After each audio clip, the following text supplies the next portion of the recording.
hablamos de tres momentos muy importantes. Un momento que se entendía como la transición colonial, en donde la consulta previa, digamos que pues, ni siquiera existía en el lenguaje, por supuesto, por el momento histórico en el que estábamos, pero entendíamos que después de que se alcanzaron las independencias, la unidad nacional era el criterio y no estábamos pensando en las particularidades, cómo se estaba constituyendo una nación bajo diferentes naciones en una misma, incluso en virtud de una intervención que nos hacía al encuentro, sino que lo importante era unirse frente a la colonia para que no fuera a darse otra reconquista. Entonces, el sentido era el de unidad nacional.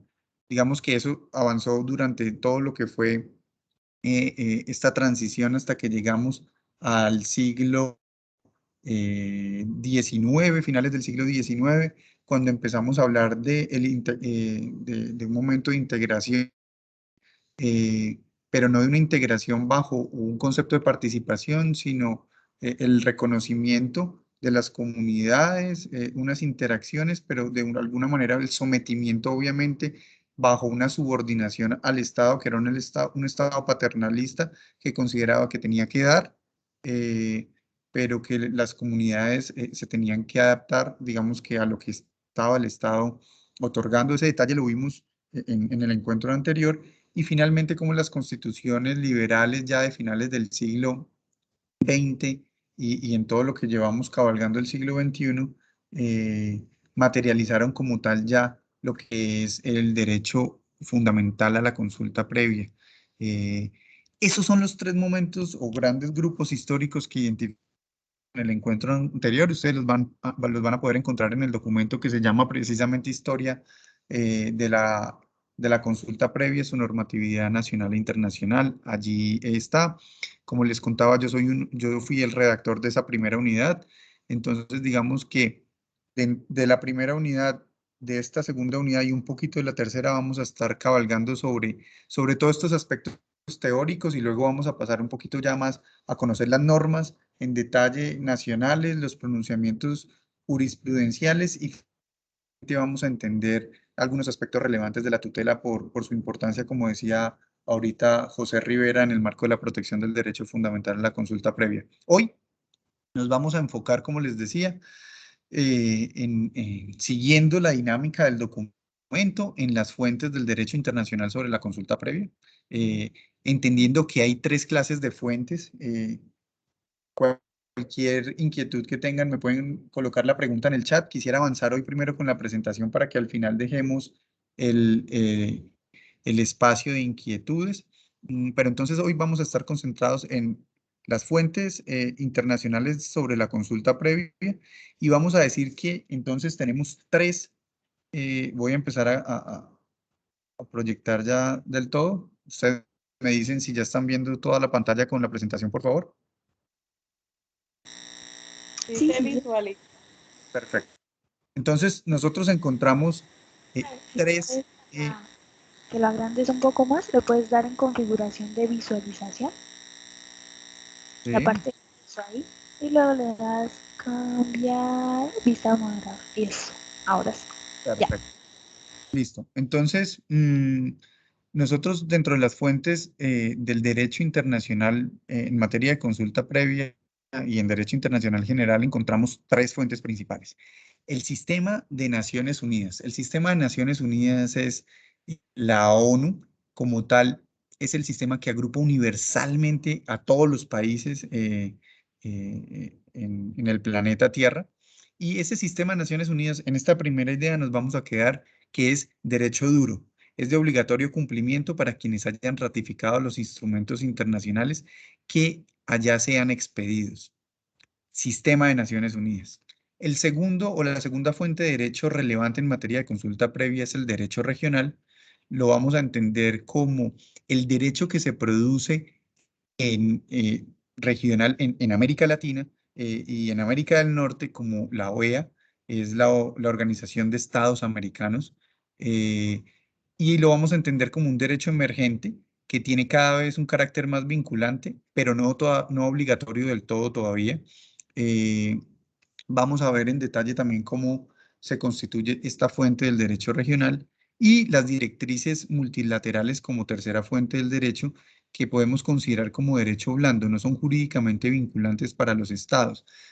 Dentro de estas directrices encontramos las directrices del Banco Interamericano del Desarrollo BID, del Fondo Monetario Internacional, del IFC, que algunos de ustedes podrán haber escuchado con anterioridad, donde hay, digamos que, una obligación para aquellas entidades que pueden ser públicas o privadas, porque los estados mismos piden dinero o piden recursos a estas entidades multilaterales, eh, que para acceder a créditos de una baja tasa de interés, les exigen que se cumplan unos procedimientos y protocolos en materia de cumplimiento ambiental y de relaciones con grupos de interés, por supuesto, con comunidades étnicas, en donde hay unos estándares que son del máximo nivel a nivel internacional.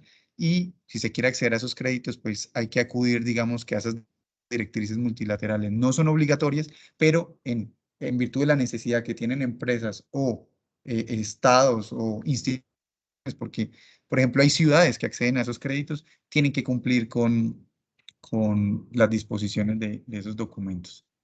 Entonces vamos a arrancar por el sistema de Naciones Unidas, que es lo que consideramos derecho duro, el derecho duro porque es de obligatorio cumplimiento, y vamos a hablar del, digamos, del primer documento que se relaciona eh, eh, con consulta previa que se haya expedido en ese marco normativo del sistema de Naciones Unidas, porque encontramos, por supuesto, que la OIT es de una conformación anterior, como ven acá, pero el primer documento, digamos, que trata directamente la consulta previa es el Convenio 107 de 1957 y posteriormente el Convenio 169 de 1989 de la Organización Internacional del Trabajo. Eh, la OIT fue creada en 1919 como parte del Tratado de Versalles, que terminó con la Primera Guerra Mundial. Y nos vamos hasta la OIT porque hay que entender, y les decía la clase pasada, que la Organización Internacional del Trabajo, a pesar de regular las relaciones en materia internacional de los empleadores con los empleados, en dicho momento estaba muy preocupada por lo que estaba sucediendo con la fuerza laboral en, en materia de comunidades étnicas. En virtud de esa preocupación fue que empezó a dar una observación a lo que estaba sucediendo allí y empezar a regular el tema desde la OIT, que es mucho anterior desde su creación al sistema de Naciones Unidas.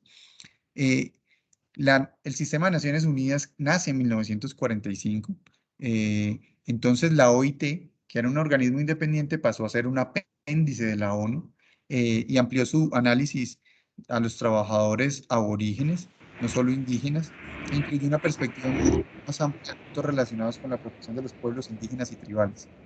Y fue así como entonces entre la OIT y la ONU trabajaron en el Convenio 107 de 1957 sobre pueblos indígenas y tribales.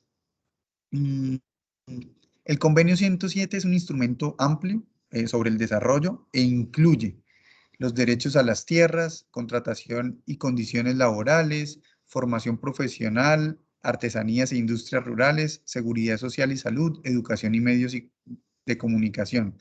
No obstante, el convenio 107 en materia de tierras, territorios y recursos, si bien, digamos, otorgaba algunos derechos de propiedad, no era suficiente para la protección que se esperaba de las comunidades étnicas y fue así como se creó entonces una comisión de expertos que hizo unas reuniones en el año 1988 y 1989 y consideraron que ante, ante esta visión integracionista que todavía las comunidades debían someterse de alguna manera a las disposiciones que tuviera el Estado y no a participar en las decisiones del Estado, era necesario darle un enfoque diferente a este convenio y fue así como entonces nos aparece a nosotros el convenio 169, digamos que en el marco del sistema de Naciones Unidas, que es el convenio sobre pueblos indígenas y tribales en países independientes.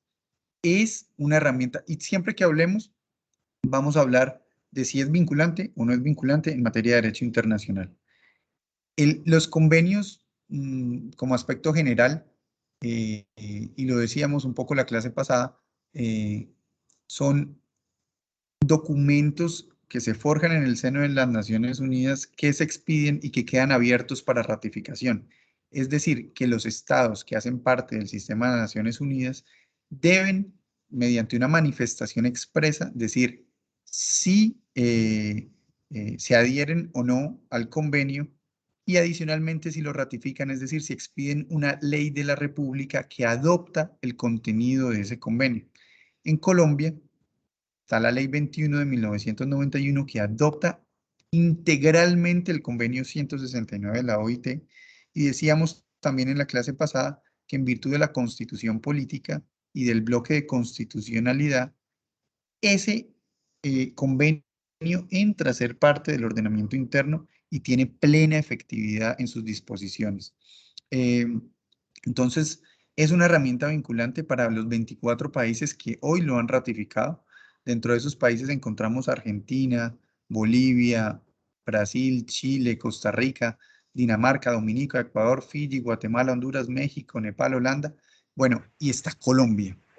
El convenio 169, ¿hay un micrófono abierto? El convenio 169 parte del principio de que se han de respetar las culturas e instituciones de los pueblos indígenas y tribales y se da por supuesto su derecho a seguir existiendo en el seno de las sociedades nacionales, sus sociedades nacionales. Es decir, se entienden que hay una pluralidad de naciones dentro de lo que hoy todos conocemos como naciones, siguiendo con el concepto que nos aterrizaba nuestra compañera en el encuentro anterior. El respeto a que las comunidades étnicas establezcan sus propias instituciones y a determinar el rumbo de su propio desarrollo. El convenio 169 también exhorta a los gobiernos a que consulten a los pueblos interesados acerca de las medidas legislativas o administrativas que les afecten directamente. Entendemos por medidas legislativas las que son expedidas en el seno del Congreso de la República, las leyes de la República, cuando pueden afectar a una comunidad étnica, se debe adelantar un proceso de consulta previa. Aquí hay un elemento diferenciador muy importante. Cuando estamos frente a consulta previa de medidas legislativas, es decir, una ley de la República que pueda afectar a una comunidad étnica, el proceso de consulta previa no lo coordina y garantiza la dirección de la Autoridad Nacional de Consulta Previa, sino la Dirección de Asuntos Indígenas, Minorías, el caso de que afecte a una comunidad indígena, o la Dirección de Negritudes del Ministerio del Interior, dependiendo de el grado que se da la afectación de una ley de la República. Entonces, ese dato es muy importante porque cuando se quiere ejercer el derecho fundamental a la consulta previa, hay que tener en cuenta si estamos frente a una medida legislativa o frente a una medida administrativa. ¿Cuál es la diferencia? Las medidas legislativas son o se dan en el seno de la función legislativa del Estado colombiano que la tiene el Congreso de la República. Y las medidas administrativas pueden ser de carácter general o pueden ser de carácter particular. Las medidas administrativas de carácter general, por ejemplo, entendamos un decreto del presidente de la República que pueda afectar a una comunidad étnica porque está regulando aspectos relacionados con comunidades étnicas. Eso es de carácter general. Por ejemplo, a ver qué más de carácter general. Una resolución que regule algún aspecto también relacionado con comunidades étnicas respecto de, por ejemplo, su acreditación para acceder a territorios colectivos. Todos esos aspectos deben ser objeto de consulta previa de medidas administrativas de carácter general. Ya estas medidas no son expedidas por el Congreso, sino por el órgano ejecutivo del poder público y ese carácter general también hace que quien tenga la obligación de adelantar el proceso de consulta previa sea el Estado colombiano. En las medidas administrativas de carácter particular, la obligación sigue estando en cabeza del Estado colombiano, solo que por regla general o por mayor volumen, la consulta previa se da allí, es respecto a decisiones administrativas en el marco del uso y aprovechamiento de recursos naturales a través de autorizaciones de naturaleza ambiental. Y en ese caso es cuando las empresas llegan y tienen la necesidad de tramitar una autorización de esa naturaleza. El Estado es el que les da la autorización, pero dentro del trámite tienen que acreditar que están dando la participación a las comunidades étnicas. La consulta previa sigue siendo la obligación y sigue siendo coordinada por el Estado colombiano, pero en ese caso ya hay pronunciamientos y vamos a ver cómo funcionan las directivas también en detalle más adelante, que dicen que los recursos para adelantar esa consulta previa, entiéndase los recursos logísticos para el desarrollo mismo del proceso de consulta previa y la obligación de acreditar que se ha hecho un proceso de participación amplio y suficiente en el trámite ambiental es de la empresa. Entonces, aquí se da muchas veces una confusión en donde se dice que es que en Colombia se le ha dado la obligación de hacer consulta previa a las empresas y de alguna manera el Estado colombiano sí le ha entregado esa obligación a las empresas en el marco de proyectos, obras o actividades y una decisión administrativa que ellos tienen que tomar. Pero el garante y las decisiones sobre esos procesos de consulta previa y la coordinación sobre los temas, digamos, del procedimiento de la consulta previa sigue siendo del Estado colombiano, en este caso, en cabeza de la Dirección de la Autoridad Nacional de Consulta Previa, que hace parte del Ministerio del Interior. Volviendo al convenio, mm, el derecho de estos pueblos, el convenio reconoce el derecho de los pueblos indígenas o de las comunidades étnicas, las comunidades negras, a participar en la adopción de decisiones acerca de las políticas y programas que les interese.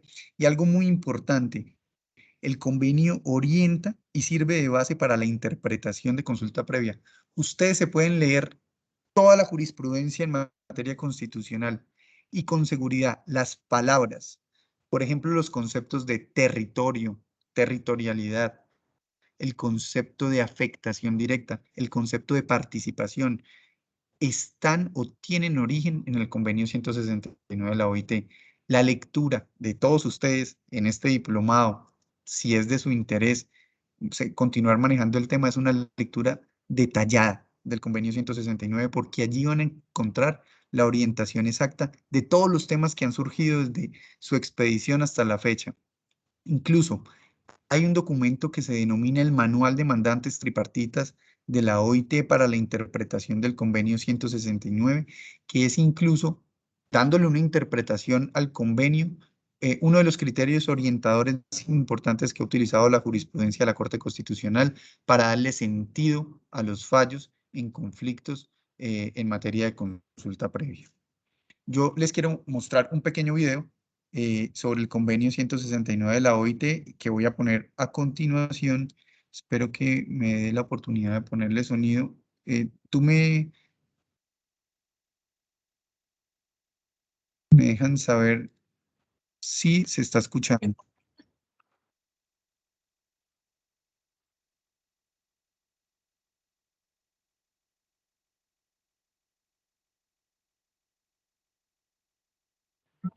No, no se escucha, no estoy escuchando. ¿No se escucha? Listo, entonces ya voy a ponerle el audio a la presentación. Un segundo.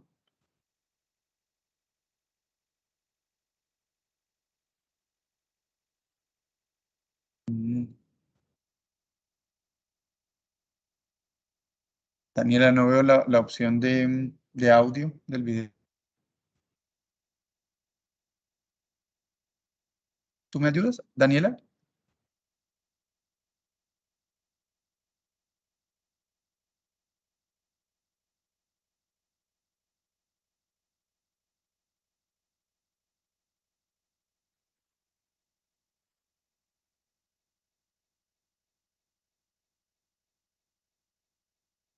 Daniela, ¿tú me estás escuchando?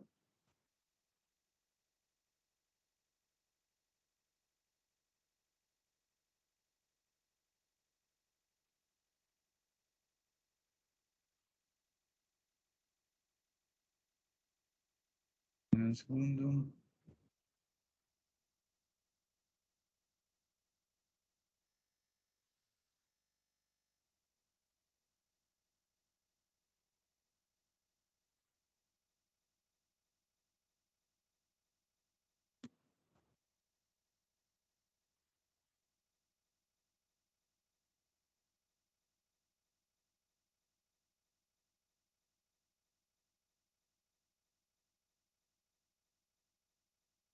¿Ya se está escuchando o no?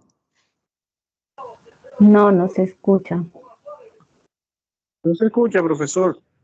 No se Daniela, escucha absolutamente nada. Lo que pasa es que tienen que dejar de compartir pantalla, ¿cierto? Y otra vez dar compartir pantalla. Cuando listo. usted vaya a volver a dar compartir pantalla, al lado izquierdo le dice que activar el audio. Es una cosita súper chiquitica. Sí, yo la he visto, listo, ya la vi, hecho, listo. Ya lo tengo. Bueno, ahora sí vamos a ver el video que trata sobre el convenio 169 de la OIT. Me avisan, ¿están viendo toda la pantalla grande? Y si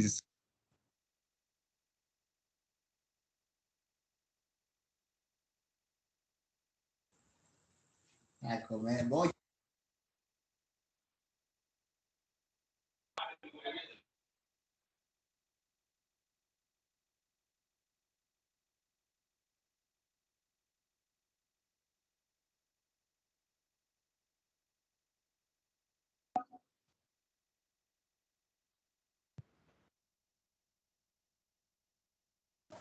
Profe, no estamos viendo nada.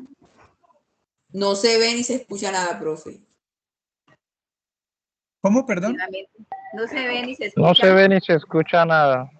Profe, no ha compartido pantalla. Ah.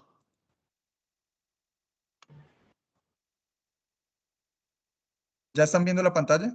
Sí. Claro que sí, falta el audio.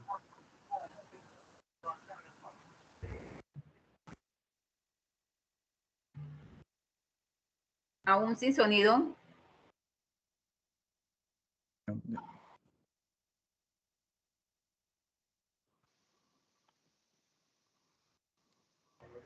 El Convenio 169 sobre pueblos indígenas y tribales de la OIT y consulta. Algunas preguntas frecuentes. ¿Qué es el Convenio 169 de OIT? El Convenio 169 sobre pueblos indígenas y tribales es un tratado internacional adoptado por la Conferencia Internacional del Trabajo en 1989. Este convenio adquiere carácter obligatorio para los estados que lo han ratificado. Ha sido ratificado por 22 estados miembros de la OIT, de los cuales 15 son de América Latina y el Caribe. El objetivo del convenio es superar las prácticas discriminatorias que afectan a estos pueblos y hacer posible que participen en la adopción de decisiones que afectan a sus vidas. ¿Quiénes son los pueblos indígenas y tribales? Es una denominación común para más de 370 millones de personas en más de 70 países del mundo. Constituyen aproximadamente el 5% de la población mundial. La historia de los pueblos indígenas está marcada por discriminación y marginación. ¿Qué pasa cuando un país ratifica? La decisión de ratificar es una decisión soberana y voluntaria de los estados. Se necesitan disposiciones legislativas específicas para garantizar la aplicación efectiva del convenio. La responsabilidad de aplicar el convenio recae en los gobiernos de los países ratificantes. El proceso de aplicación es único en cada país. ¿De qué se trata la consulta previa? Consulta y participación son la piedra angular de este convenio. El requisito general de consultar a los pueblos indígenas se encuentra en el artículo 6 del Convenio 169. Se aplica cada vez que haya medidas legislativas o administrativas que afecten directamente a dichos pueblos. El convenio subraya particularmente la necesidad de consulta previa a la prospección o la explotación de los recursos del subsuelo y a la reubicación y la enajenación de tierras. Las consultas deben ser formales, plenas y llevarse a cabo de buena fe. Debe producirse un verdadero diálogo caracterizado por la comunicación y el entendimiento, el respeto mutuo y el deseo sincero de alcanzar un acuerdo. ¿Quién debe realizar las consultas? La obligación de garantizar consultas adecuadas recae en los gobiernos y no en personas o empresas privadas. El convenio estipula que los pueblos indígenas deben ser consultados a través de sus instituciones representativas. El convenio 169 en su artículo 16, establece que es necesario el consentimiento dado libremente y con pleno conocimiento de causa por parte de los pueblos indígenas en los casos de traslado y reubicación de estos pueblos fuera de las tierras que ocupan. La consulta implica un derecho a veto. El convenio 169 no proporciona un derecho a veto. Alcanzar un acuerdo o lograr el consentimiento es el propósito al iniciar el proceso de consulta. Una simple reunión informativa en la que se escucha a los pueblos indígenas sin posibilidades de que influyan en la adopción de decisiones no puede considerarse que cumple con las disposiciones del convenio. Si el proceso de consulta fue concluido sin acuerdo o consentimiento, la decisión adoptada por el Estado debe respetar los derechos sustantivos reconocidos en el convenio. Los derechos de los pueblos indígenas, recursos naturales en sus tierras, deben protegerse especialmente, dice el convenio en el artículo 15. Deberán participar siempre que sea posible en los beneficios que reporten las actividades y percibir una indemnización equitativa por cualquier daño que puedan sufrir. ¿Y qué es participación?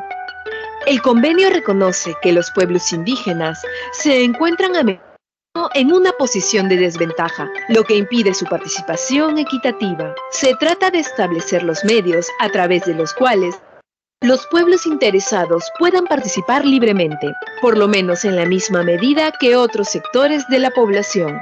La participación significa asimismo más que una mera consulta. Los pueblos indígenas deben participar activamente y proponer medidas, programas y actividades que construyan su desarrollo. ¿Por qué se habla tanto del Convenio 169? La aplicación inadecuada de las disposiciones sobre la consulta, la participación y los estudios de evaluación de impacto en el contexto de la prospección y exploración de los recursos naturales son bastante comunes. Son el tema más frecuente de las quejas presentadas ante los órganos de control de la OIT, aunque la responsabilidad de la aplicación del Convenio número 169 recae en el Estado. El convenio tiene un claro impacto jurídico para los actores del sector privado. La falta de consulta efectiva puede llevar a una continua exclusión y, en los peores casos, a conflictos y confrontaciones. En muchos países existen aún desafíos considerables en lo que se refiere a la aplicación del convenio en la legislación y en la práctica, particularmente en relación con el derecho a la consulta. ¿Quieres saber más? Visita la página del convenio en Internet.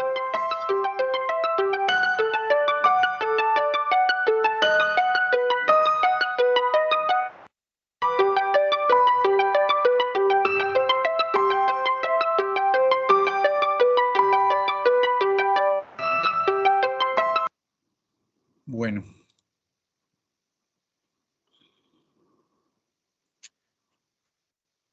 Vamos a ver si los... ¿Pudieron entonces escuchar el video con claridad? Sí, Sí, profe. profe. Se cortaba un poquito, pero se escuchó muy bien. Sí, muy interesante. Exacto. Sí, muchas gracias. Es un video que resume en 6 minutos, con bastante solvencia, el contenido del convenio 169 de una manera práctica y asimilable. Yo les voy a dejar el link del video para que ustedes lo puedan ver cada vez que consideren. Orienta, como les digo, este video es publicado por la Organización Internacional del Trabajo, por la OIT, y además tiene como fundamento el documento del que les hablaba, que es el Manual de Mandantes Tripartita, que también es un documento que pueden tener para su consulta en materia, digamos, de aplicación del convenio 169. ¿Qué elementos importantes o qué dudas les pueden surgir después de haber visto el video, después de haber leído el material acerca de este, que es el tratado más importante y el que da el fundamento a toda la consulta previa en todo el planeta? No sé si alguien tenga... Raúl tiene la mano levantada. En este momento son las 6:40 y tenemos la participación de... Les digo cuántas personas. Raúl, ¿vas a intervenir? Sí, cómo no. Profe, a ver, Me parece que velar por los derechos de los pueblos indígenas y tribales y de las minorías étnicas, siendo un compromiso de las naciones, sobre el particular no debe haber duda alguna. Lo que me parece grave es que tan solo creo que entre 23 o 25 países de los 194, eso representa más o menos un 9%, han ratificado ese convenio, ¿cierto?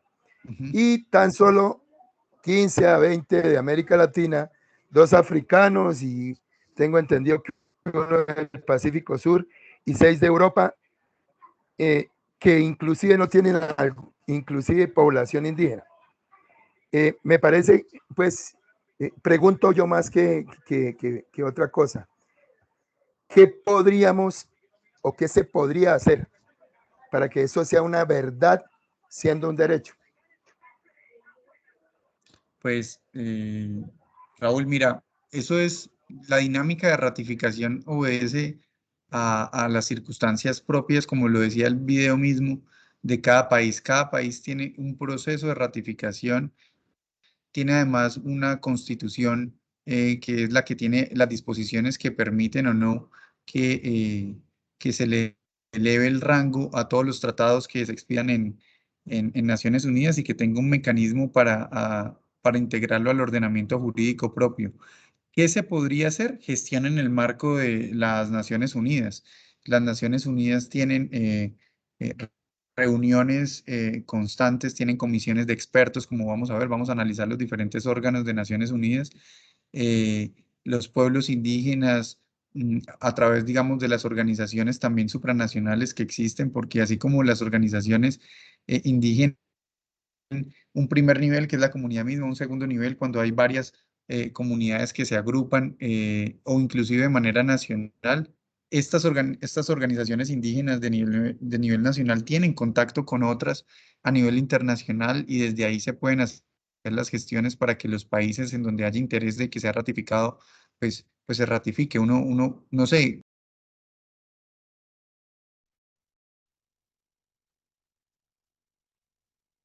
ratificado ese convenio. Ustedes se preguntarán, un país como Canadá, que tiene unas primeras naciones súper fuertes y súper consolidadas, un país como Estados Unidos, que no haya ratificado el convenio 169 de la OIT, y uno se pregunta, ¿y cuál es la razón? Lo que siempre exponen estas naciones, o lo que se ha podido ver en la literatura, es que ellos no ceden soberanía respecto a cómo manejar las relaciones entre las diferentes naciones que componen su territorio. No ceden soberanía no dejan que el sistema de Naciones Unidas venga a regular aspectos que ellos consideran que tienen ya, digamos, suficientemente regulados. Entonces uno ahí mira, ¿será que eso es así? Y yo no sé si en la clase pasada les contaba, tal vez no, pues uno vive hablando de consulta previa, pero hay países, por ejemplo, como en Canadá, en donde las comunidades tienen ya, digamos que una relación muy clara con el Estado central. Canadá es un país que se organiza por provincias, o Estados Unidos por estado, digamos, donde la descentralización es real y donde el gobierno central tiene unos asuntos, pero digamos que las provincias o los estados son muy fuertes, hay mucha autonomía. Pero desde el gobierno central canadiense existe un sinnúmero de relaciones y de disposiciones en materia de relaciones de comunidades étnicas con dicho Estado, a tal punto que, por ejemplo, las comunidades étnicas han llegado a un nivel de maduración que construyen unidades residenciales de primer nivel en su territorio. Nunca sé en el territorio porque como en Colombia es inalienable, imprescriptible, inembargable, pero venden el derecho a los interesados en vivir porque tienen posiciones estratégicas, digamos, dentro del territorio, en lugares que son muy atractivos para las personas tener su vivienda. Siguen siendo los dueños, pero le permiten a quien esté interesado por fuera de su comunidad que accedan a un derecho de hasta 3 generaciones para vivir o para hacer uso de esas viviendas, frente a una contraprestación que le cobran a esos particulares o a esas comunidades, o digamos que al pueblo en general por vivir ahí. Todo eso está regulado. ¿Qué te quiero decir con esto, Raúl? Que no esté adaptado al convenio 169 no quiere decir que no haya madurez entre las relaciones entre los demás estados y las comunidades. Sencillamente es una posición política de decir, asumo estas reglas de juego o considero que mi soberanía o mi independencia como estado ya tiene lo suficiente para poder, digamos, establecer estas relaciones. Eso puede ser, digamos, visto desde una manera positiva. Por supuesto que habrá naciones, y hay muchísimas, miren, todo lo que sucede en África, ¿sí? En donde sencillamente este tipo de tratados no se adoptan porque saben que no tienen la capacidad para hacerlos efectivos y para darle cumplimiento.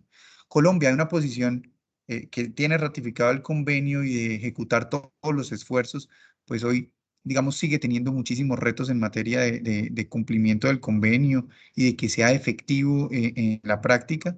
Entonces, pues esos son los comentarios que podría hacer, digamos, alrededor de tu inquietud. O sea, hay países que se consideran soberanos, pero no quiere decir que no haya relación con los indígenas o que los desconozcan, sino que sencillamente adoptan una independencia. Pero sí lo hacen, digamos, eh, de manera dinámica, pero otros que sencillamente no tienen el interés, se apartan, no tienen madurez normativa para hacerlo. No sé si hay otra intervención. Uy, hay muchas. Gracias, profe, muy amable. Ahí me perdí ya hablando en quién tenía el uso de la palabra. Hola, profe. Habla Cindy Beltrán. Hola, Cindy, ¿cómo estás? Bien. Profe, yo tengo dos consultas rápidas.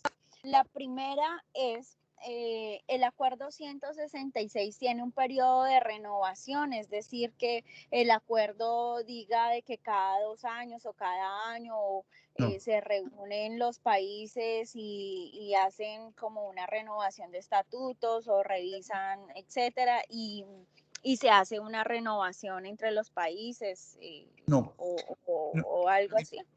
Bueno, Esa es entonces, como mi primera pregunta. Y la segunda pregunta, pues la sentencia o el acuerdo 169 hablaba básicamente de un tema de un acuerdo o una participación activa de las comunidades en territorio.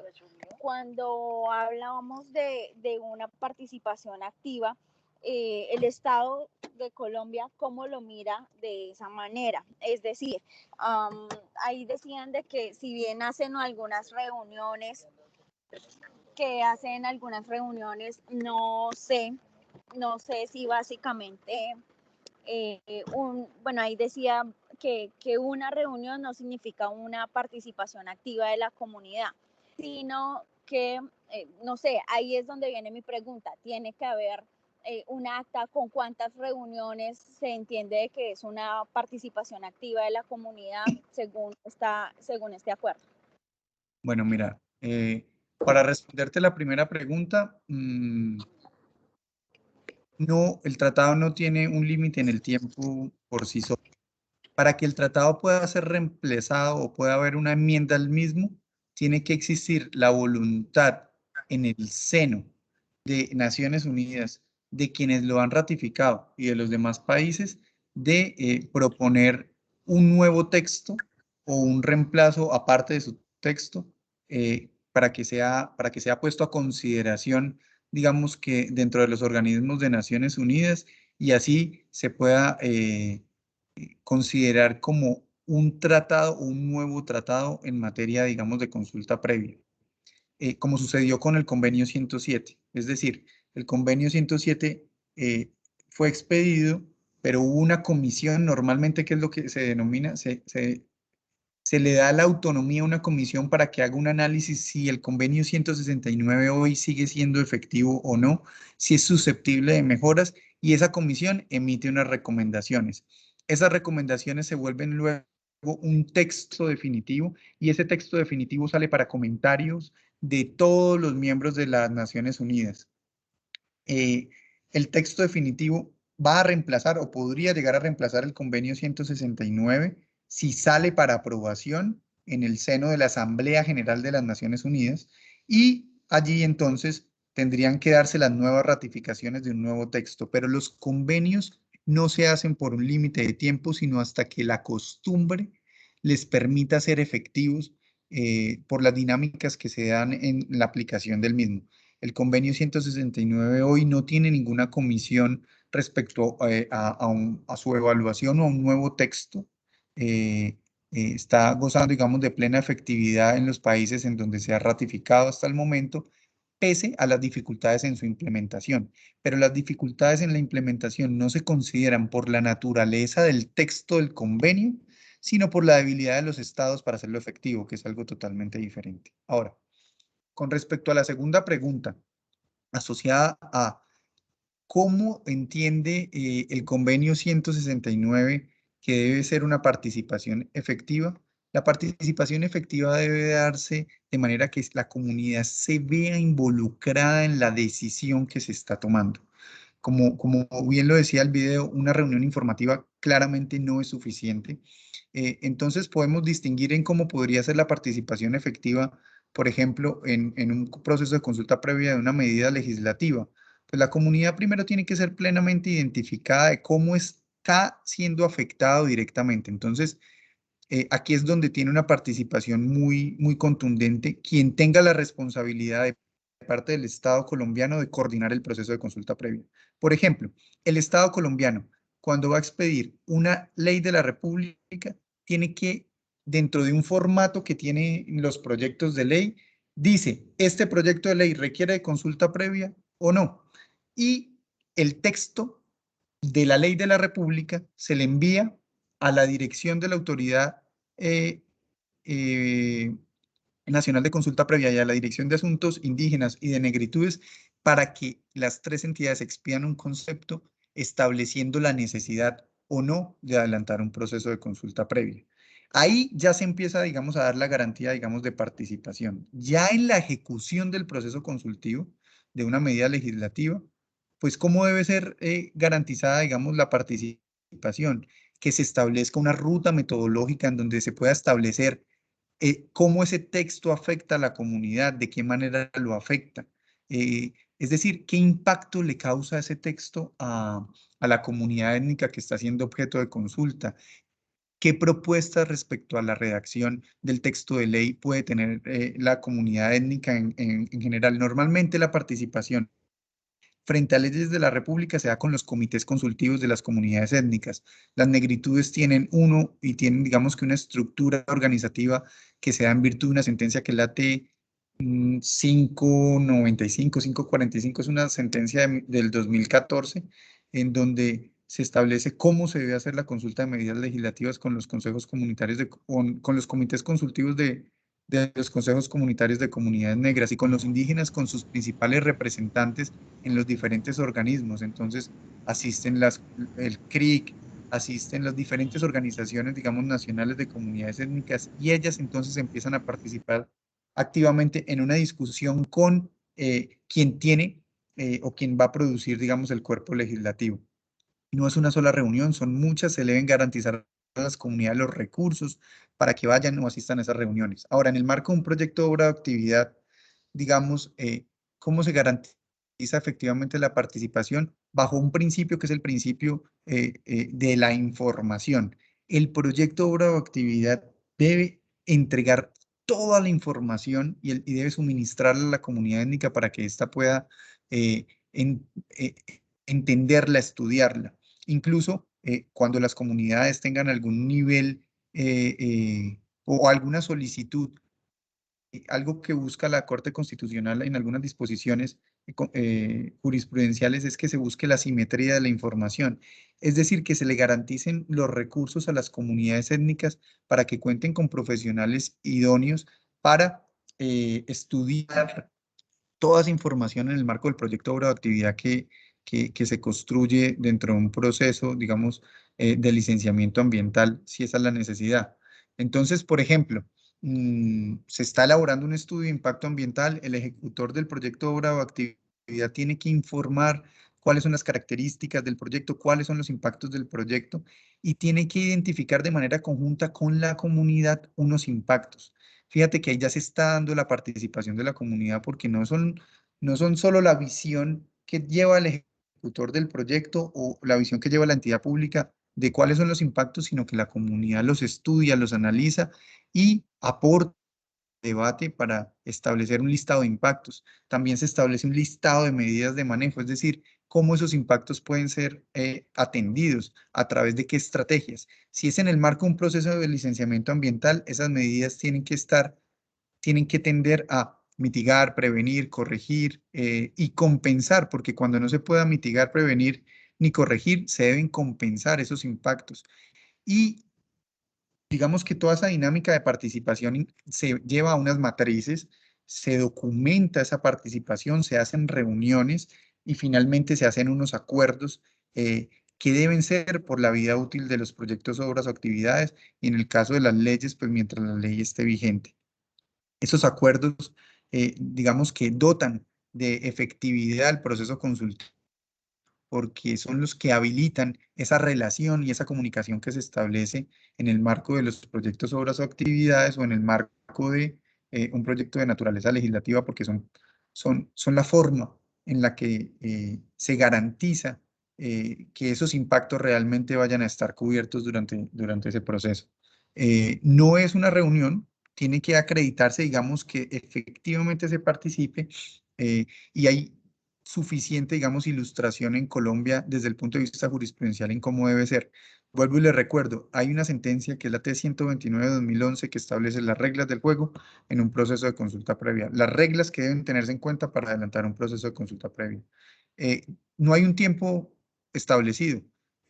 Hasta el momento, como no tenemos ley estatutaria, que es parte del debate que vamos a tener más adelante en esta charla, la de hoy, resolviendo la pregunta que les ponía en el chat en la clase pasada, no hay un tiempo establecido. La consulta previa, las partes tienen que concertar una ruta metodológica, se tienen que poner de acuerdo en qué momento se puede adelantar la consulta previa. Normalmente las partes establecen unos encuentros internos y luego unos encuentros ya directamente con la autoridad, que es la dirección de la Autoridad Nacional de Consulta Previa para los proyectos, obras o actividades, o con la dirección o con las otras direcciones del Ministerio del Interior si son medidas legislativas. Con eso entonces creo que te respondo. ¿Hay más manos levantadas con respecto al convenio 169?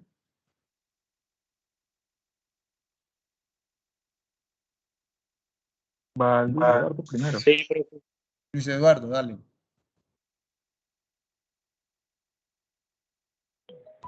Buenas noches. Buenas noches, ¿cómo estás? Profe, yo tengo un tema, no sé si lo planteo de una vez. Yo vivo en Puerto Boyacá, que es una zona donde hay explotación petrolera. Sí. Resulta que el municipio es grande en extensión. Lógicamente las explotaciones petroleras se dan en el sector rural. En el polígono donde hacen la explotación petrolera no hay comunidad NAR ni hay indígenas, pero en el municipio sí. Y en la zona de impacto hay una organización. Nosotros aquí tenemos 10 organizaciones, de las cuales 5 están registradas en el Ministerio del Interior. Solicitamos que se nos tuviera en cuenta ese proceso de consulta previa y nos respondieron que está certificado que en el polígono no hay comunidad y en consecuencia no opera la consulta previa. Entonces quería trasladarle esa inquietud, si la resolvemos de una vez o posteriormente usted decide.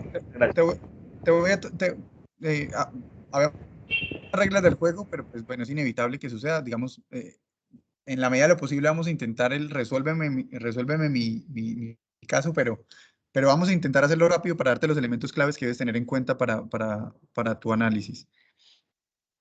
Hoy en día, lo que establece la necesidad de adelantar un proceso de consulta previa no es que una comunidad esté dentro de un polígono de al lado, ¿sí? O esté a tantos kilómetros. Digamos que ese concepto cambió. Antes de la sentencia S123 de 2018, que es la sentencia que trató el tema o recogió, digamos, que todos los principales pronunciamientos que se habían dado hasta la fecha sobre el concepto de afectación directa. Y digo que antes había muchos pronunciamientos en materia de sentencias de tutela, pero una sentencia de unificación tiene un criterio de obligatorio cumplimiento de interpretación. Entonces, la sentencia C123 de 2018 establece que lo que debe ser objeto de consulta es la afectación directa que un proyecto, obra o actividad o una medida legislativa pueda producir a una comunidad étnica. La afectación directa desde el concepto incluso del convenio 169. ¿Y qué es afectación directa? La sentencia S123 que establece los criterios de lo que es una afectación directa.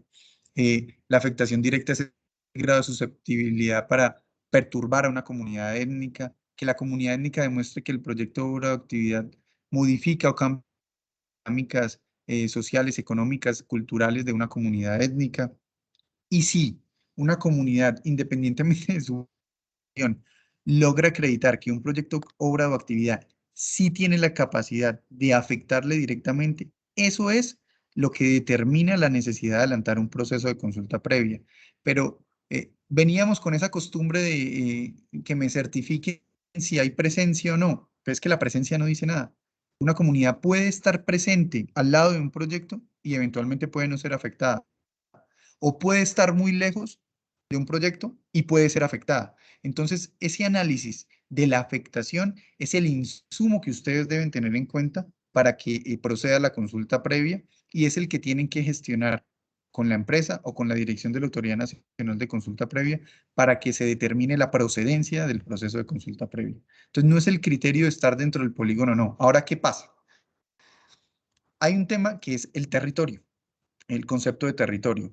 Y normalmente las comunidades étnicas, cuando están asentadas en un casco urbano, resulta muy complejo acreditar esa afectación. No conozco los detalles del caso, no sé si antes tenían tierras allá y ahora viven en el municipio, no conozco los detalles, pero si yo sencillamente en mi reclamación digo que yo vivo en este municipio y que allá se ejecuta un proyecto petrolero, pues no le estamos otorgando ningún elemento de análisis a la autoridad para que pueda asumir el tema de una manera diferente a como lo va a asumir bajo un criterio jurídico y cartográfico de la posible afectación. Entonces, hay que acreditarles cómo ese proyecto los afecta a ustedes, independientemente de que estén en el casco urbano, y porque no cumplen, digamos, con ese criterio de contar con un territorio o no están acreditando la territorialidad, y eso es importante. Normalmente, y aquí hay, digamos, personas seguramente que sí pertenezcan a un título colectivo de una comunidad étnica, bien sea un resguardo indígena o a un título colectivo de un consejo comunitario de comunidad negra. Si tienen el título es muy fácil, pues aquí estoy yo, aquí se desarrollan mis prácticas, incluso pueden ir más allá de mi territorio. Pero si ustedes no tienen territorio, lo que tienen que demostrar es cómo los afecta ese proyecto de obra o actividad a ustedes. Y hay un concepto muy importante que es el de exclusividad. Y eso es muy importante que lo tengan en cuenta. Si yo vivo en un municipio, no puedo decir que las afectaciones a mi comunidad se dan bajo un comportamiento y una dinámica de exclusividad. Es decir, ¿qué diferencia hay a la afectación que se le da a cualquier miembro de la población del municipio tal respecto de la comunidad étnica? Si la afectación se soporta en que yo estoy en el municipio, quisiera ser que la afectación es homogénea, si no digo nada diferente a que vivo en el municipio. Si yo digo, no, es que yo tengo unas zonas de casa, yo tengo unos rituales en determinado cuerpo de agua y logro acreditar que eso es así y que ha venido siendo así en el tiempo, pues el análisis que tiene que hacer tanto la empresa como la autoridad es diferente para responderte. ¿Otra intervención? Sí, profe, por aquí. Dale, Edison. Con las buenas noches, ¿cómo han estado? Todo súper bien, Edison, ¿y usted? Excelente, gracias a Dios. Sino que se estaba presentando problemas de energía. Se han presentado 2 apagones, entonces por eso estaba entrando y saliendo. Soy Edinson Rivas Sinestrosa, desde la ciudad de Medellín. Yo estoy acá en Medellín. Digamos que... Mucho gusto. ¿Estás en Medellín también? Sí, sí, estamos cerca, estamos cerca. Sí, la sé aquí digamos que no pude entrar pues en la sesión 1. De hecho, una de las cosas, profe, que necesito solicitar es a ver si me habilitan la actividad 1, ya que se me presentaron dificultades y no la pude realizar. Okay.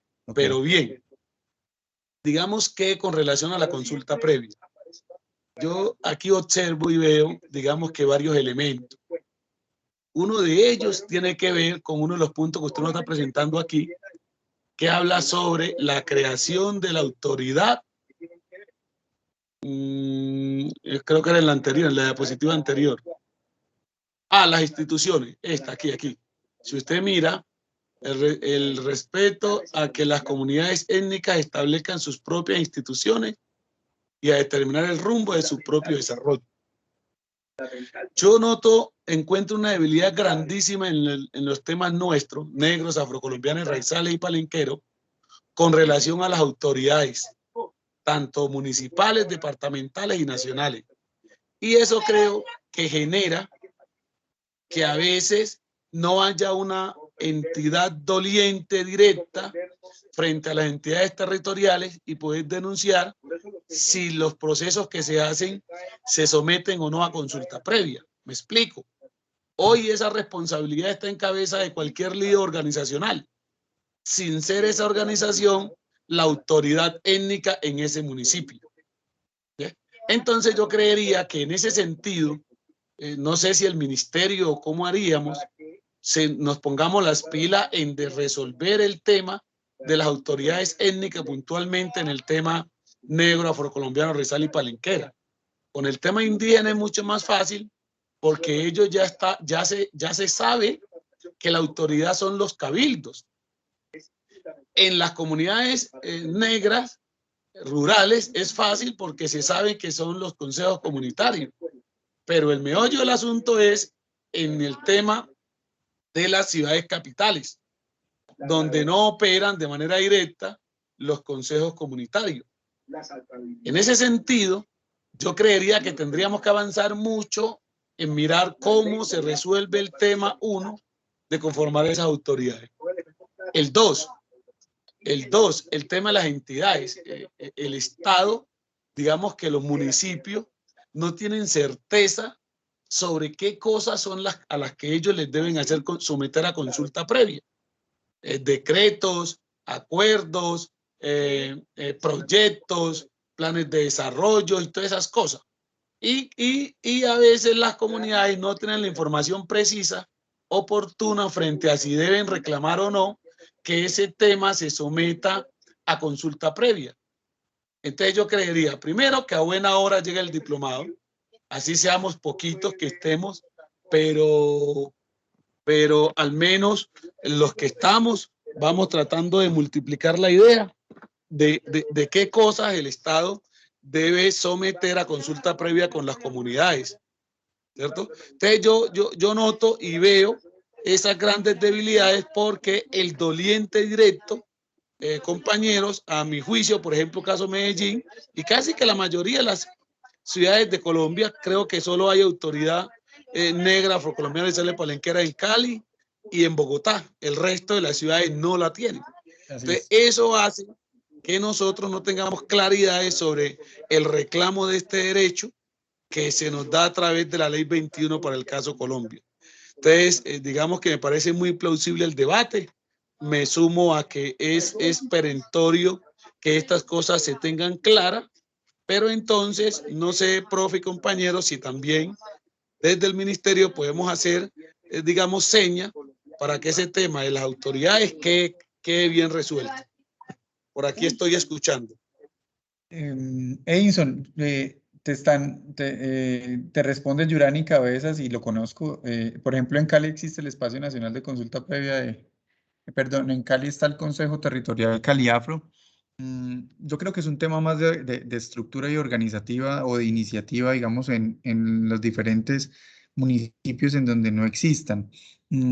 Vuelvo, insisto, lo que activa la consulta previa no solo es la estructura organizativa que esté dada, sino que realmente se puedan acreditar afectaciones, y eso es lo relevante. Y las afectaciones, ¿cómo yo las demuestro? ¿Cómo demuestro que determinado proyecto de ley o un acuerdo municipal eh, tiene la potencialidad de afectar? Y en ese caso, ahí es cuando esa estructura organizativa tiene la capacidad de agrupar a toda una población en un municipio para participar de manera diferencial, porque sin duda se puede participar bajo los mecanismos ordinarios que existen, pero la idea de que se puede hacer en el marco de la consulta previa es bajo el concepto de una afectación directa que se demuestre que se da a una comunidad étnica diferente como se da, digamos, que de manera general al resto de la población. Es un elemento muy importante, sobre todo en las discusiones que ha habido en materia de sentencias de la Corte en los planes de ordenamiento territorial, inclusive en los planes nacionales de desarrollo. Ha habido el debate de si el Plan Nacional de Desarrollo debe ser objeto de consulta previa con las comunidades étnicas, y lo que se ha dispuesto es que eh, cuando estamos frente a estos planes, lo que debe hacerse es activar los mecanismos de participación que de manera especial existen, y por ejemplo está el Consejo Nacional de Planeación, los consejos territoriales de planeación, que tienen una conformación, digamos, pluricultural, e incluso de comunidades, pues, étnicas negras, raizales, y que hay que analizar no la totalidad del texto, sino aquellos apartados que efectivamente puedan afectar a una comunidad étnica. Entonces, se participa desde lo general, se analiza el texto en detalle, y si el texto en detalle tiene la potencialidad de afectar de manera diferencial a la totalidad de la población, a una comunidad étnica, debe activarse la consulta previa en efecto. Esa es la sentencia. La sentencia que cita Mariana Aule es la sentencia 576, que es la que establece los comités consultivos de comunidades negras. Sí, buenas, les pido la palabra. Sí, adelante. Sí, pido la palabra. Bueno, veo que mi nombre es Pedro Antonio Carballo Fuentes. Estoy acá en el municipio de Puerto Wilches, Santander. Nosotros tenemos una inquietud porque veo que es reiterativo la cuestión y estamos en un limbo jurídico. Porque si bien es cierto, la ley 169 o el convenio 169 del 89, que es ratificado por Colombia y firmado, ¿sí?, se implementa en la ley 21 del 91, donde pasan todas esas leyes acá a Colombia. Escuché también que eso va a replantearse, que va a haber una ley acá, pero ¿cuál ley? Si es que ese es un acuerdo que firmó Colombia y que debe cumplirse. Ahora hay un limbo jurídico. Fíjese que se está diciendo de que la afectación directa, ¿cuál es la afectación directa? Si el acuerdo 169 lo dice explícitamente, que tengamos o no tengamos territorio, ¿sí? El artículo 7 y el artículo 13 involucra el artículo 15 y el 13, que no solamente territorio es que tengamos territorio en sí, sino lo que utilicemos de una u otra manera, como las demás comunidades donde vivamos, así sea que vivamos en zonas urbanas.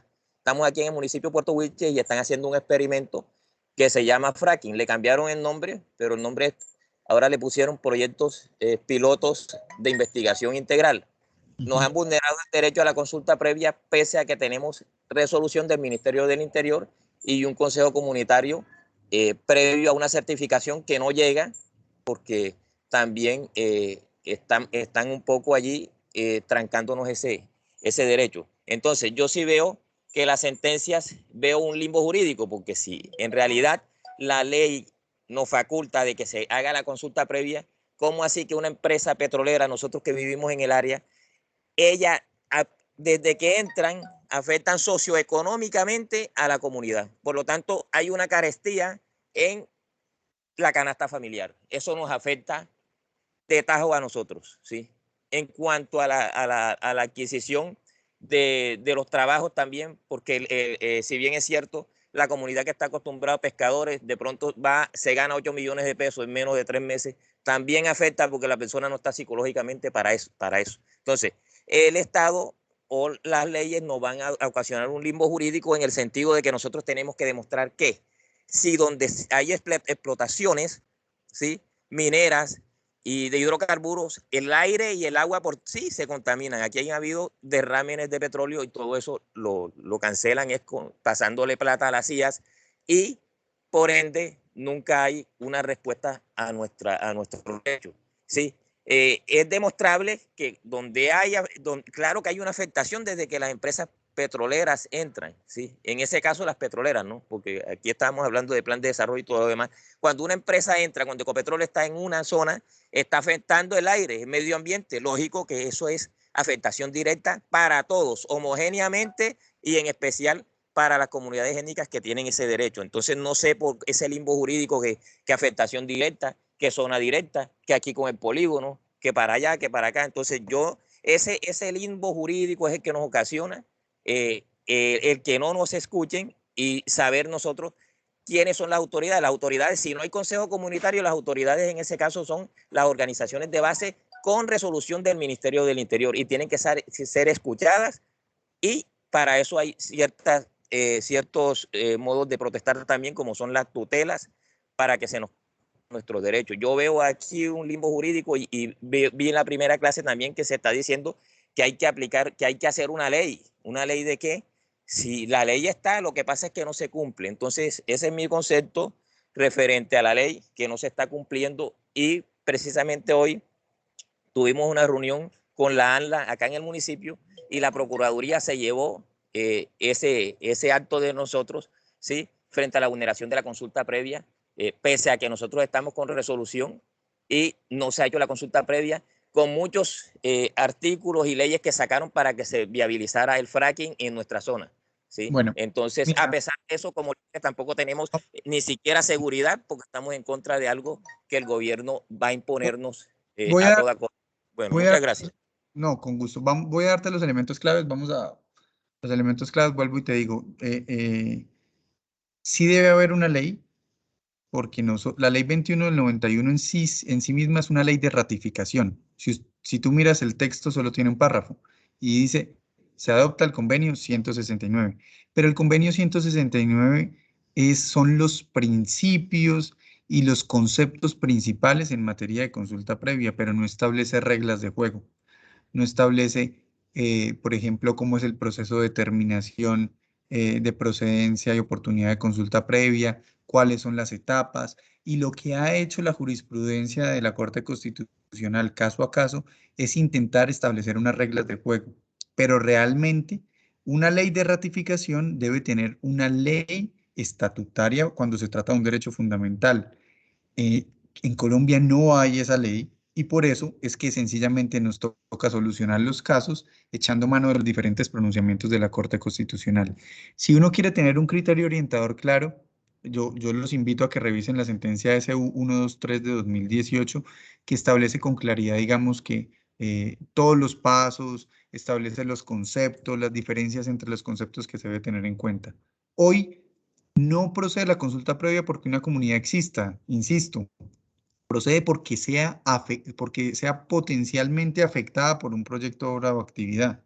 Entonces, no sencillamente es que yo esté en un municipio y que se esté desarrollando una actividad, sino que se pueda acreditar que esa actividad puede afectar a una comunidad. Por sí solo decir que la presencia de Ecopetrol en el municipio de Puerto Wilches afecta las comunidades étnicas, pues lo que yo los invito es que hagan un análisis que vaya un poco más allá y no sencillamente que se diga que si el análisis de manera diferenciada no lo está haciendo la autoridad, porque la autoridad debería hacerlo, pero si la autoridad no lo hace, lo que yo los invito es a que ustedes puedan acreditar cómo es que esa afectación sea hacia ustedes y sea de una manera particular como comunidad étnica.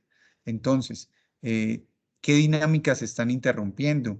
¿Qué cambios socioeconómicos y culturales se están dando? Que los puedan expresar para que pueda ser objeto de análisis en materia administrativa. Y si no hay una escucha en materia administrativa, como arrancábamos iniciando esta charla, está la acción de tutela para que se puedan proteger esos derechos fundamentales que eventualmente puedan estar siendo amenazados. Ok, pero está la 1320, doctor, la 1320 también está plasmada, ¿no? Que habla, que ratifica el artículo 5, ratifica la participación de los grupos. Esa es una ley ahí Más adelante, más adelante en este diplomado vamos a ver en detalle una de esas normas, pero desde ya te digo que el decreto, porque no es una ley, el decreto 1320 de 1998 es un decreto que ha sido objeto de solicitud de inaplicación por la Corte Constitucional y el Consejo de Estado. No ha desaparecido el ordenamiento jurídico, pero la Corte le pidió a las instituciones que aplican la consulta previa que no lo aplique porque ese concepto adolece de un proceso de consulta previa para su expedición. Es decir, no hubo una consulta previa para regular el derecho fundamental a la consulta previa con el decreto 1320.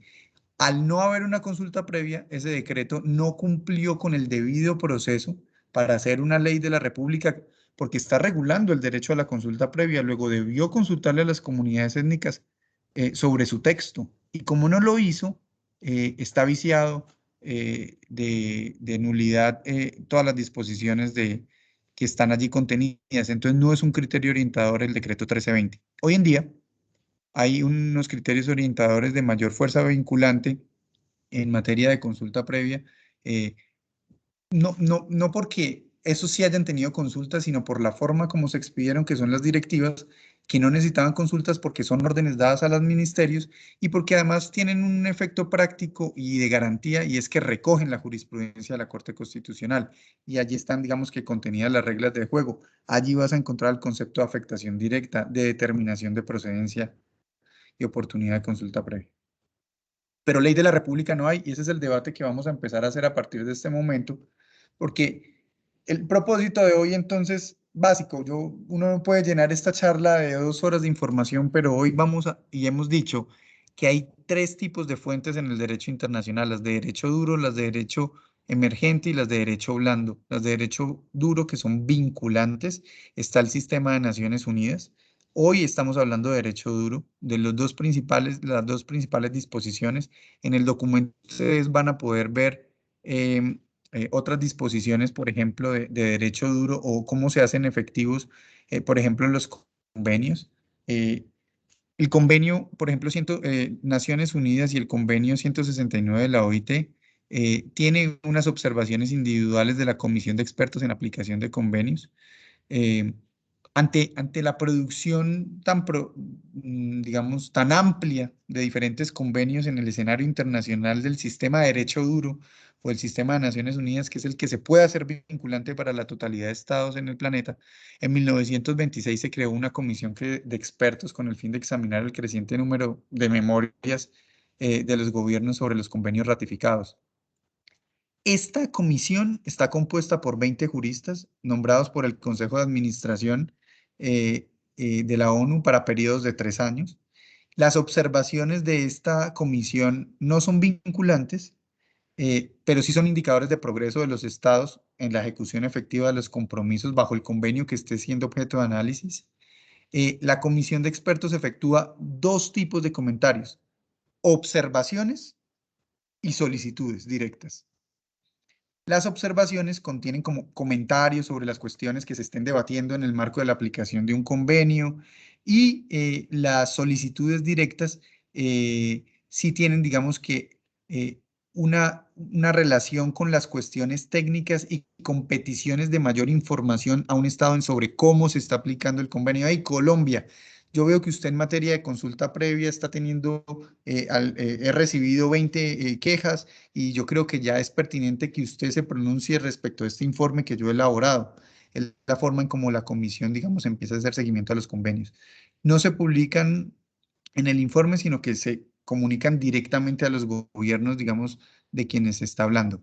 Hay un mecanismo o hay un procedimiento para establecer reclamaciones ante esta comisión. En primera medida, las organizaciones de empleadores o de trabajadores presentan una reclamación ante la OIT. La OIT informa al gobierno interesado sobre la reclamación al Consejo de Administración. Y pueden suceder tres cosas. El Consejo de Administración remite la reclamación al Comité de Libertad Sindical, el Consejo de Administración nombra un comité tripartito o el Consejo de Administración decide no dar lugar a la reclamación. Si el Consejo de Administración nombra un comité tripartito, ese comité tripartito solicita información al gobierno y presenta un informe con observaciones y recomendaciones. Por eso se llama el comité de observaciones. Con ese informe pueden además suceder dos cosas. El Consejo de Administración hace observaciones, publica un informe y remite el caso a la comisión de expertos para su seguimiento. O dos, el Consejo de Administración pide una comisión de encuesta que trate la cuestión como una queja. Entonces, fíjense que el convenio 169 de la OIT tiene en el marco de las relaciones que regula un procedimiento de reclamación específico y eso no lo sabe todo el mundo, ¿sí? Entonces, si digamos yo soy objeto de protección del derecho fundamental a la consulta previa, agoté todas las instancias en el marco nacional, debemos conocer que existen escenarios de naturaleza internacional para proteger las disposiciones propias del convenio. Siempre se pueden acudir a estas reclamaciones que se logre acreditar que el Estado colombiano no ha ejecutado ninguna acción para dar protección a las disposiciones del convenio. Es, digamos, que un requisito para poder acceder, digamos, extraterritorialmente o acceder a la jurisdicción internacional. En la actualidad no existen plazos establecidos por el reglamento en relación con la creación del comité tripartito ni con el examen de la reclamación. Más o menos un tiempo promedio en que las reclamaciones se resuelven normalmente del artículo 24, porque esto está, digamos, se desarrolla del artículo 24 del convenio, es en un plazo de 9 a 24 meses, desde el momento en que se determina que son admisibles hasta el momento en que el comité tripartito presenta su informe al Consejo de Administración. Todos hablamos del convenio 169, pero muy pocas veces se dice que tiene un procedimiento específico de reclamación y es muy importante que todos ustedes, digamos, que lo conozcan. Por eso decimos que es derecho duro, porque hay formas de acceder directamente digamos, a su efectiva protección. Y es vinculante para Colombia, por supuesto, que ha ratificado el convenio, como hemos dicho. Hay un documento o hay una declaración de nivel internacional que hace parte del sistema de derecho duro, que también es muy importante, que es la Declaración de Naciones Unidas sobre los Derechos de los Pueblos Indígenas. La declaración fue aprobada por la Asamblea General el 13 de septiembre de 2007. La totalidad de estados, casi 143, votaron a favor. Solo en ese momento 4 estados lo hicieron en contra y fueron Australia, Canadá, Nueva Zelanda y Estados Unidos. No obstante, del resto de estados, para ese momento, hubo 11 abstenciones. Es dijeron, todavía no voy a decir si lo acojo o no lo acojo. Y dentro de esas 11 abstenciones estuvo el estado colombiano. No obstante, en enero, ¿hay alguien con micrófono abierto? Gracias. Hubo 11 abstenciones y en enero de 2012 los 4 países que inicialmente se habían opuesto a la declaración expresaron su apoyo a la misma. Colombia inicialmente argumentó que el contenido era superfluo de cara a la amplia y detallada introducción de los asuntos que estaban en esa declaración en la Constitución política. Nosotros tenemos que reconocer que nuestra Constitución es una Constitución de avanzada, es una Constitución que reconoce la autonomía de los pueblos indígenas, reconoce la multiculturalidad del pueblo desde su artículo 1, más adelante en el artículo 7, que tiene disposiciones expresas para la participación de los pueblos indígenas. No obstante, ese fue el argumento en ese momento del 2012, pero posteriormente fue ratificada, digamos, por el Estado colombiano y ya digamos que somos parte o ratificamos la Declaración de Naciones Unidas sobre los Pueblos Indígenas. La declaración no es vinculante, pero corresponde a un compromiso político frente a la totalidad de los estados que hacen parte de ella en el marco de las Naciones Unidas. ¿Por qué es importante en materia de consulta previa esta declaración? Esta declaración es relevante por la amplitud de países, no solo que la han adoptado, sino porque orienta frente a la aplicabilidad del consentimiento previo, el consentimiento libre, previo e informado, y consulta por medidas legislativas y administrativas que afecten comunidades étnicas. De alguna manera, es un pronunciamiento más reciente y más profundo sobre el consentimiento libre, previo e informado, y sobre la afectación producto de medidas legislativas y administrativas. Como vimos, es de 2007, el convenio 169 de la OIT es del 89, entonces digamos que tiene un criterio más actual respecto de estos dos temas que son muy relevantes dentro de tantos otros temas en el marco de la consulta previa. Hasta aquí entonces vamos a llegar con lo que es el sistema duro. Ustedes en el texto van a encontrar más, digamos que documentos que hacen parte del sistema de Naciones Unidas como derecho duro. Y estábamos diciendo entonces de estas tres bolitas iniciales como fuentes del derecho internacional, porque lo que vimos hoy son las fuentes del derecho internacional. La clase pasada vimos la historia, ¿sí?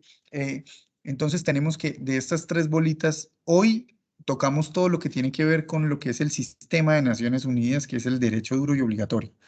En el derecho regional vamos a encontrar entonces toda la producción normativa a nivel internacional de la Organización de los Estados Americanos, OEA, con sede en Washington y con primer tratado que establece en materia internacional, que se establece en materia internacional de la OEA en Cartagena, que tiene un sistema que es el Sistema Interamericano de Derechos Humanos, y tiene una comisión que es la Comisión Interamericana de Derechos Humanos, y una corte en materia, digamos, de derechos humanos, que conforman este sistema que es el sistema de la Organización de los Estados Americanos, donde también hay una producción normativa importante que se relaciona con consulta previa, como dijimos. Vamos a ver el detalle en la próxima sesión. Y las directrices y organismos multilaterales que ya dijimos, Banco Interamericano de Desarrollo, IFC, entonces Fondo Monetario Internacional, y cómo, digamos, se hacen como derecho blando, que no es obligatorio, pero que en virtud de quienes se obligan a créditos, tienen que cumplir con las disposiciones que allí están. Entonces, cuando piensen en fuentes del derecho internacional, por favor hagan este recorrido por estas tres bolas, por derecho duro, derecho emergente y derecho blando, y sepan cuál producción normativa hay allí. El detalle de todo esto está en el documento que yo preparé para ustedes y que está subido en el Moodle, que se llama Fundamentos, Historia de la Consulta Previa y su normatividad internacional y nacional. Yo quiero darle paso, digamos que para hacer dinámico esto y yo no estar hablando todo el tiempo, a la pregunta de debate, y creo que parte de ello ya se tiene una introducción con una de las preguntas que hacía nuestro compañero desde Puerto Wilches, Santander. Yo soy santanderiano, aprovecho para contarles. Inclusive conozco Puerto Wilches, conozco una empresa de Palma ya que se llama Bucareli. Pero quería activar la pregunta respecto de, y la participación concreta, de si consideran que es necesario que exista en Colombia una ley de consulta previa, y cuáles consideran como las principales ventajas o desventajas de que exista una ley de consulta previa. Me encantaría que participaran personas que no hayan participado y que dieran su posición respecto de esta pregunta que es objeto de debate. No sé quién esté interesado. Yo quiero conocer, entonces, miren, acá está Rafael López. Yo conozco a Rafael López. Ya, Rafael Buenas López es noches, amigo, Mauricio. Rafael López es amigo mío. Rafa, ¿cómo estás? Sí, qué bueno. Muy bien, sí, señor. Buenas noches a todos los compañeros asistentes a este gran diplomado. Mi nombre es Rafa, Rafael López de Piayú, de acá del municipio de Uribia, de profesión abogado. Y bueno, con Oscar Mauricio tenemos algo muy común. Hacemos parte de un gran proceso y bueno, ahí vamos. Caminando, como dice uno, buscando esos horizontes necesarios para poder dar respuesta precisamente a parte de las inquietudes que ahorita muchos de los compañeros expusieron. Este es un ejercicio nuevo para el pueblo guayú también, como para otras comunidades. Hoy nos tiene de pronto en estos momentos en algo común con el doctor Oscar Mauricio, un tema que es el parque eólico, son los megaproyectos que hay ahorita mismo en territorio guayú y que hoy para muchas comunidades del pueblo guayú son un proceso, si bien cierto había un pilotaje, pero ese pilotaje con EPM dio algunas pautas. Hoy estamos generando un gran proceso. No ha sido fácil, pero ahí vamos. Frente al tema que nos ha llamado en este momento el doctor Oscar para debatir, pues creo que es muy necesario que tengamos una ley estatutaria, precisamente porque pues el tema de una ley estatutaria requiere de mayor requisitos para poder ser aplicada en el territorio. Entonces, creo que después de la Constitución, en la escala de la pirámide de Kelsen, como la han llamado, derecho, es el segundo eslabón más importante de las leyes. Entonces, considero que sí es necesario crear reglas claras en estos momentos, porque en estos momentos, si bien es cierto, el gobierno nacional en cabeza del señor presidente ha tomado la iniciativa de dar algunas directrices para poder orientar este proceso, pero es cierto que está como que coartando precisamente un derecho tan fundamental que ha sido ratificado por Colombia, y es que la directiva 8 ha generado que se incorpore un tema nuevo en este tema de lo que es el test de proporcionalidad, que aún para acá no se ha aplicado, pero que hoy en día algunas empresas que están en el sector están, como quien dice, presionando a las comunidades a que se vayan a acuerdos sin que las comunidades puedan oponerse o puedan lograr un mejor beneficio en este proceso de consultas previas. Entonces creo que sí es necesario generar este tipo de análisis al interior de los procesos, porque precisamente ello va a permitir que las comunidades o las personas que se encuentran en este tema puedan tener unas reglas claras, muy a pesar de que algunas sentencias de las altas cortes han dado señalamientos y todo eso, han dado algunas directrices, pero no es suficiente para que las empresas, las comunidades y el gobierno puedan tener reglas claras. Entonces, creería que es necesario. ¿Cuál sería de pronto alguna de las lo contrario, lo que pueda de pronto generar esto es que este proceso en la cual muchas veces se entiende que quienes formulan el tipo de leyes en este país muchas veces lo hacen senadores y representantes cuyos intereses están amarrados a intereses de multinacionales y etcétera, etcétera. Entonces estarían más amañados a generar respuestas hacia el sector privado o sector gobierno, en detrimento de precisamente de las necesidades de las comunidades. Eso creería yo que podría pasar allí, pero igual, este es un ejercicio que sí es necesario porque recordemos que Colombia es un estado multiétnico, con mucha diversidad en sus culturas, Entonces, las comunidades se encuentran étnicas en sitios de interés y que realmente no es fácil para poder generar estos acercamientos o acceder a esos recursos que en su gran mayoría se encuentran en territorios étnicos. Entonces creo que, compañeros, es necesario que nosotros podamos generar este gran debate si en verdad es necesaria la ley estatutaria. Pues de mi parte, pues considero que sí es necesario. Gracias, Y bueno, Rafa. no, les agradezco por la participación. Gracias, Rafael. Muy interesante.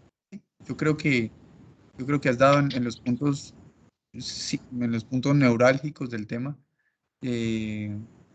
Tal vez escuchemos otra intervención con respecto a la pregunta y recojo lo que acabas de decir más lo que digan en la otra pregunta, porque creo que has dado en el punto neurálgico del tema de la ley estatutaria de consulta previa, si es necesario o no y qué ventajas y desventajas tiene.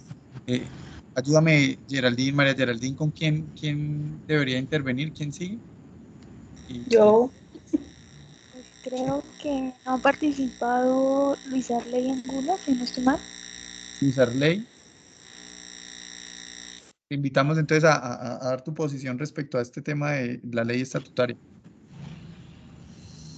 Buenas noches para todos. Mi nombre es Luis Arley Angulo Sosa, del Consejo Comunitario Alto y Medio Río de Agua. He escuchado atentamente y considero que, como acaba de manifestar el compañero, sí es necesaria la ley, pero primero hay que evaluar porque Colombia es uno de los países que tiene más leyes y cada día formula más leyes, pero cuando vamos a la aplicabilidad, al cumplimiento pues, de esas leyes siempre nos hemos quedado cortos. Y yo creo que basándome en el artículo 7 de la Constitución Política que dice que Colombia protege la diversidad étnica y cultural, partiendo desde allí podríamos decir que ya estamos aproximándonos a una ley estatutaria como tal, porque por encima de la Constitución Política no hay ninguna otra ley. Lo que sí tenemos que revisar es la aplicabilidad como tal de la consulta previa, porque si nosotros nos ponemos a ver dónde están los territorios étnicos, son los territorios estratégicos para el desarrollo, y así sea que nosotros creemos una ley estatutaria, pero pues esa ley estatutaria va en contra del desarrollo como tal, entonces no va a ser como tal aplicada. Aquí lo que tenemos que revisar es la aplicabilidad de las leyes que tenemos como tal. Si nosotros revisamos como tal la consulta previa y que se aplique como tiene que aplicarse, yo consideraría que una ley estatutaria desde ese punto de vista no sobraría, pero no sería como tal necesaria en el momento. Entonces es como hay que revisar los antecedentes que tenemos en cuanto a la aplicabilidad de la normativa, de las leyes que tenemos. Muchas gracias. Gracias, Luis Arley. Miren, yo señalaba que Rafael le había dado el tema neurálgico por dos circunstancias. Ay. Todos reconocemos la necesidad de que existan unas reglas del juego claras, que no nos pase como los árbitros cuando están jugando contra Brasil los equipos como ayer. Necesitamos reglas claras, necesitamos saber cuándo una comunidad étnica no solo tiene el derecho, sino cómo puede ejercerlo. ¿Qué pasa cuando se divide una comunidad dentro de un proceso de consulta previa? Necesitamos resolver el tema de las comunidades étnicas en los municipios. Necesitamos resolver cómo se regula el tema de los asesores, porque las comunidades necesitan asesores en los procesos de consulta previa. Necesitamos resolver cómo se da el test de proporcionalidad con mucha más claridad que lo que dice la Directiva 8, como lo decía Rafael, para que la comunidad no se sienta presionada de que quieren acabar un proceso rápido, pero que la empresa tampoco sienta de alguna manera que el proceso se va a demorar indefinidamente y que el proyecto de obra o actividad no se va a poder llevar a cabo. ¿Cómo encontramos esos puntos medios? Situaciones de debate en marco de la consulta previa como estas, como establecer con claridad el concepto de afectación directa y cuándo debería proceder o no la consulta. Establecer con claridad, por ejemplo, cómo se hace el registro único de comunidades étnicas, quiénes deben pertenecer a él y qué pasa cuando una comunidad, estando por fuera del registro, tiene el derecho fundamental a la consulta previa, qué se debe hacer. Hay un sinnúmero de situaciones de toda la experiencia que se ha vivido desde el 91 a hoy que deben ser llevadas con urgencia, a mi juicio, a una ley de la República, y es una ley estatutaria porque, como decíamos, regula un derecho fundamental. Puede haber, o pueden tener certeza, o deberíamos tener certeza, que frente a la desventaja que plantea Rafael, que es válida, sin duda las leyes de la República acuden a muchos intereses y finalmente se dan en el Congreso, que es la representación política de todos los colombianos en la elección popular. Pues allí digamos que están los intereses de los diferentes partidos que reciben o escuchan a quienes finalmente fueron sus electores,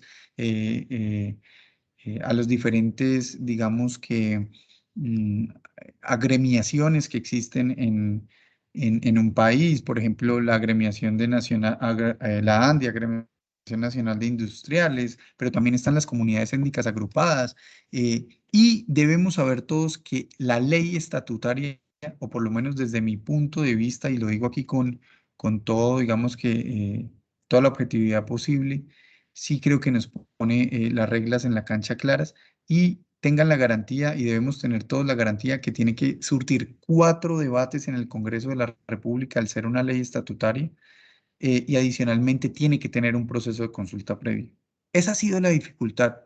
Textos y proyectos de ley ha habido muchísimos, buenos, malos, de toda índole ha habido, que inclusive intentan abordar estas temáticas que les estoy diciendo, pero nunca hemos sido capaces de llevarlo a ser material en un proceso de consulta previa para que pueda ser aplicado y no le pase lo mismo que le pasa al decreto 1328.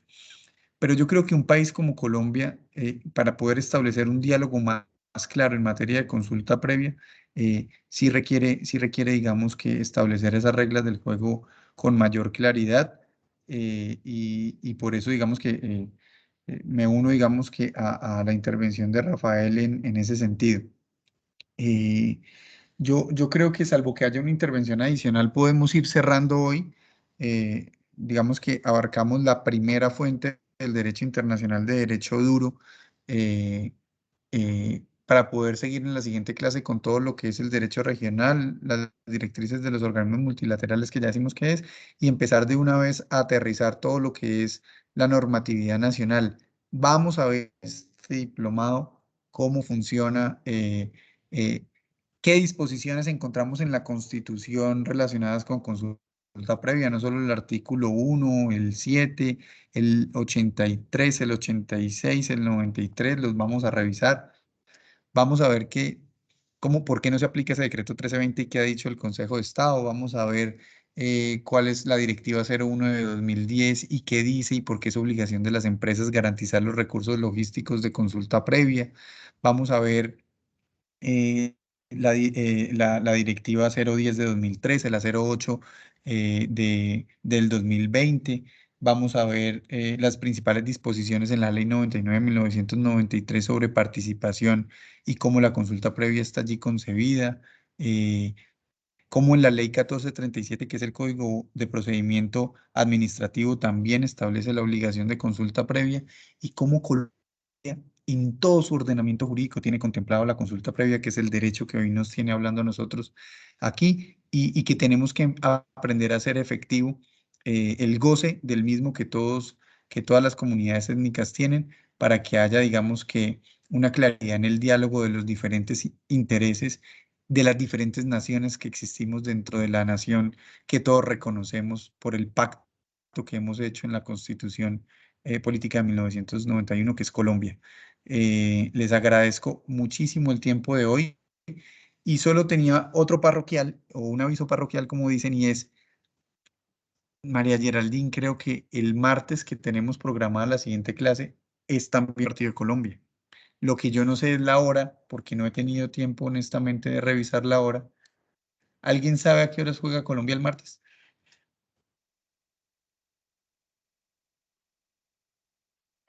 Profe. ¿A las 6? No, entonces, yo, salvo que alguno diga que no, que hagamos la clase. Si hay alguien que dice que la hacemos el martes a las 6, lo consideramos. Pero si no, las clases de la semana entrante están programadas ¿en qué horarios? Están, Este mismo horario. Sí, pero entonces están martes o Jueves. martes y jueves. Entonces, si ustedes están de acuerdo, las hacemos, las dos clases de la semana entrante las podemos hacer miércoles, jueves, de 6 a 8. Listo.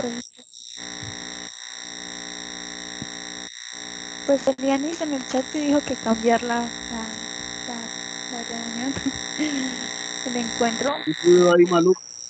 Hay un ruido, se intenta el micrófono. El ruido no deja escuchar. Ya se superó el ruido. Entonces, si les parece, como el día de hoy hacemos el cambio del martes para el miércoles y continuamos avanzando. Sí. ¿Y qué tal si en vez de las 6 comenzamos 6:30?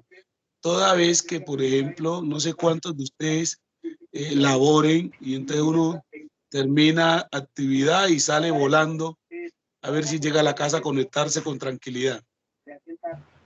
Yo no tengo problema, pero les propongo algo. Estamos iniciando 6:15, 6:10, 6:15.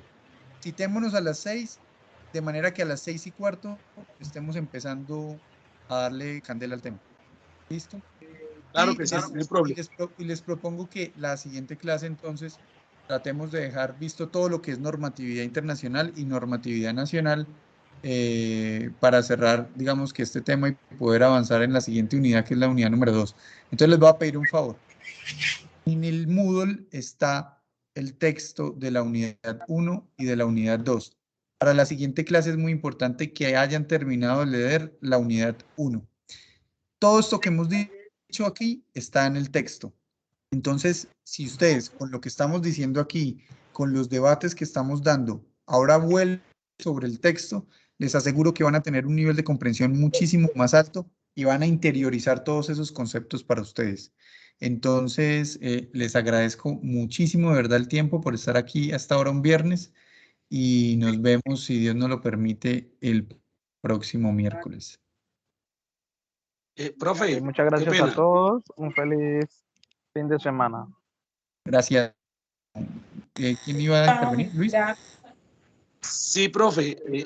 Para recordarle que me activen, porfa, las actividades de la actividad 1, que por múltiples tareas y cosas personales no la pude, se me colgó el tiempo y no la pude hacer. A ver si la puedo resolver este fin de semana.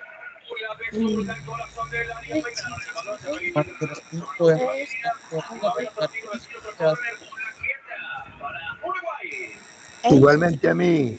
Y a mí también. Me la activaran porque... Eduardo Álvarez. Raúl Ibarra. Sí, es tan Vamos a amable, intentar doctor. resolver el tema y les tenemos razón la siguiente clase. ¿Listo? Listo, profe. Muy bien. Pero las actividades no permanecen abiertas para que uno entre en el momento en que pueda adelantar las actividades. Sí. O pasa la unidad 1 y se cierra. Lo que yo entiendo que Luis Arley se refiere es a la clase pasada. No, pero las actividades se cierran. Las actividades se cierran. Por ejemplo, la 1 está cerrada. No, lo que pasa es que hay que hacer la aceptación de términos y referencias. Si no han hecho ese paso, por esa razón no se ha habilitado la unidad 1. Entonces, primero hay que hacer eso para que se habilite la unidad 1. Sin embargo, si les sigue apareciendo ese inconveniente, pues se comunican conmigo, que yo soy la encargada de hacerles el seguimiento, el paso a paso de si se les presentan inconvenientes, ¿sí? Entonces, pues yo soy la monitora, la que les envío la información por el grupo del diplomado de consulta previa de WhatsApp. Entonces, como yo soy la única que envío la información, entonces se les facilita para que simplemente pues a ese número se comuniquen conmigo. Y si no, por el correo que también se les ha enviado. Lo clave es que acepten los términos y condiciones como primer paso para que se les habiliten todas las actividades. Las actividades no se cierran, van a estar abiertas durante todo el mes y se pueden ejecutar en cualquier momento. Bueno, yo intentaré porque yo ya hice la aceptación de términos y referencia y estuvo habilitada la actividad 1 hasta creo que hasta cierto tiempo, pero voy a revisar otra vez. Listo, si no te comunicas conmigo. No hay ningún Claro problema. que sí, mil gracias, muy amable. Vale, con Muchas gusto. gracias a todos ustedes. Feliz fin de semana. Gracias, hasta luego. Que estén muy Ok, bien. Chao, muchas muy bien. gracias, feliz fin de semana. Gracias, hasta luego.